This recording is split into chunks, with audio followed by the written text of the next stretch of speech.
श्री कृष्ण मित्रों, आप सभी का मेरे दिव्य लोक इस चैनल पर स्वागत है। आज हम सुनेंगे क्यों विष्णु जी और लक्ष्मी जी को बनना पड़ा अश्व और अश्वी। एक बार भगवान विष्णु वैकुंठ लोक में लक्ष्मी जी के साथ विराजमान थे। उसी समय उच्चैः श्रवा नामक अश्व पर सवार होकर रेवंत का आगमन हुआ। उच्चैः श्रवा अश्व सभी लक्षणों से युक्त, देखने में अत्यंत सुंदर था। उसकी सुंदरता की तुलना किसी अन्य अश्व से नहीं की जा सकती थी। अतः लक्ष्मी जी उस अश्व के सौंदर्य को एकटक देखती रह गई। जब भगवान विष्णु ने लक्ष्मी को मंत्रमुग्ध होकर अश्व को देखते हुए पाया तो उन्होंने उनका ध्यान अश्व की ओर से हटाना चाहा, लेकिन लक्ष्मी जी देखने में तल्लीन रही।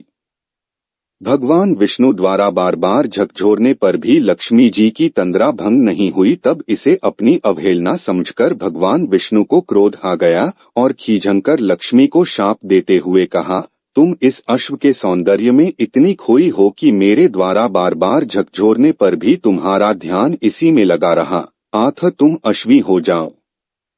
जब लक्ष्मी का ध्यान भंग हुआ और शाप का पता चला तो वे क्षमा मांगती हुई समर्पित भाव से भगवान विष्णु की वंदना करने लगी। मैं आपके वियोग में एक पल भी जीवित नहीं रह पाऊंगी, अतः आप मुझ पर कृपा करें एवं अपना शाप वापस ले ले। तब विष्णु ने अपने शाप में सुधार करते हुए कहा, शाप तो पूरी तरह वापस नहीं लिया जा सकता, लेकिन हाँ, तुम्हारे अश्वरूप में पुत्र प्रसव के बाद तुम्हें इस योनि से मुक्ति मिलेगी और तुम पुनः मेरे पास वापस लौटोगी। भगवान विष्णु के शाप से अश्वी बनी हुई लक्ष्मी जी यमुना और तमसा नदी के संगम पर भगवान शिव की तपस्या करने लगी।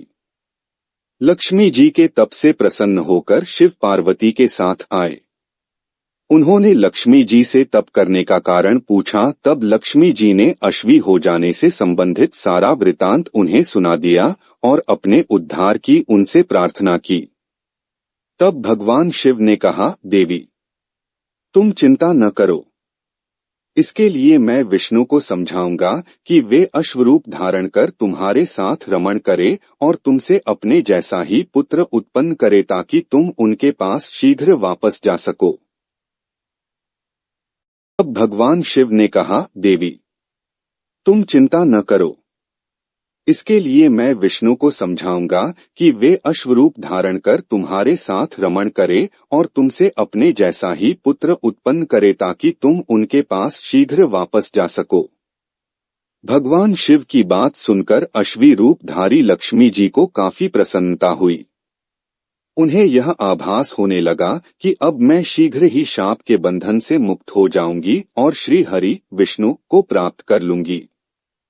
भगवान शिव वहां से चले गए। अश्वी रूपधारी लक्ष्मी जी पुनः तपस्या में लग गई। काफी समय बीत गया, लेकिन भगवान विष्णु उनके समीप नहीं आए। तब उन्होंने भगवान शिव का पुनः स्मरण किया। भगवान शिव प्रकट हुए। उन्होंने लक्ष्मी जी संतुष्ट करते हुए कहा, देवी, धैर्य धारण करो।